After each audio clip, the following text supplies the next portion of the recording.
হরে কৃষ্ণ কৃষ্ণ কৃষ্ণ হরে হরে, হরে রাম রাম রাম হরে হরে। আপনারা জানেন এখন বৈশাখ মাস অত্যন্ত গুরুত্বপূর্ণ মাস। তিনটে মাসের মধ্যে বৈশাখ মাস, কার্তিক মাস আর মাঘ মাস। কার্তিক মাসে যেমন অনেক কিছু উৎসব আছে, এই মাসেও বৈশাখ মাসে অনেক কিছু। কী বলেন তো, চন্দন যাত্রা, তারপরে নরসিংহদেব আবির্ভাব, যেমন আজকে হচ্ছে গদাধর পণ্ডিতের আবির্ভাব, তারপরে সলিল বিহার, নৌকা বিহার, কত কিছু উৎসব আছে না? হ্যাঁ, তো বলা হয়েছে এই মাসে স্নানের এবং জলদানের প্রচুর মাহাত্ম্য। কেন বলুন তো? এখন প্রশ্ন আসবে, প্রভু স্নান এবং জলদানের মাহাত্ম্য বৈশাখ মাসে কেন এত বেশি? শাস্ত্রে বর্ণনা করা আছে এই সময় এই জলের মধ্যে সমস্ত দেবতারা বাস করেন। তো এখন যদি আপনি গঙ্গায় স্নান করেন, যদি আপনাদের কাছে গঙ্গা থাকে, গঙ্গায় স্নান করলেন, বা না হলে যাদের নদী আছে নদীতে স্নান করলেন, তাহলে কী হবে? তাদের কৃপা আপনার প্রতি বর্ষিত হবে। তারপর কি হয়তো বলবেন যে প্রভু আমাদের কাছে গঙ্গাও না, নদী নাই।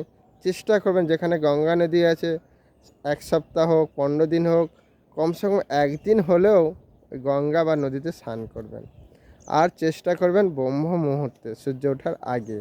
তাহলে আরও আপনি ভগবানের দেবতাদের বেশি কৃপা প্রাপ্ত হবেন। কেমন? চেষ্টা করবেন।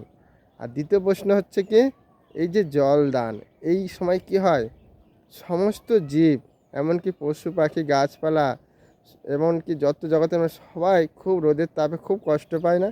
আর এই সময় যদি আপনি তাকে জল প্রদান করেন, আমি কি বললাম, এই সময় জলের মধ্যে সমস্ত দেবতারা বাস করেন, তাহলে কি হবে? সেই ব্যক্তি আপনার প্রতি প্রসন্ন হলো, আর ভগবান এবং তার দেবতারা যারা আছে সবাই আপনার প্রতি কৃপা দৃষ্টি করবে যে হ্যাঁ, এই ব্যক্তিটা এত কষ্ট পাচ্ছে, জল দান করলেন। এই জন্য অনেক সময় কি করে অনেকে, এই ছাদের মধ্যেও পাত্রের মধ্যে জল রেখে দেয়। কেন?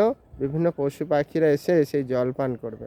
তাহলে তাদের মাধ্যম দিয়ে আপনি কৃপা লাভ করলেন। তো আমি বলার উদ্দেশ্য হচ্ছে, অবশ্যই আপনারা এই বৈশাখ মাসে ব্রহ্মমুহূর্তে স্নান করবেন।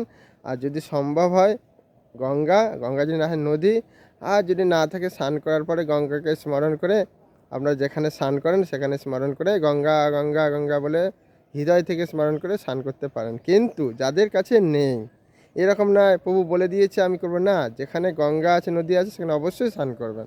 যাদের ব্যতিক্রম নেই করবে, আর পারলে একটু পয়সা খরচ করে যখন স্নান করবেন। তো অবশ্যই এই ভিডিওটা পারবে সবাইকে শেয়ার করবেন, ভালো লাগলে সাবস্ক্রাইব করবেন। কেন আমরা চাই সবাই এই জগতের দেবতাদের ভগবানের কৃপা প্রাপ্তে তারা ভগবানের কাছে ফিরে যাক। কেমন? হরে কৃষ্ণ।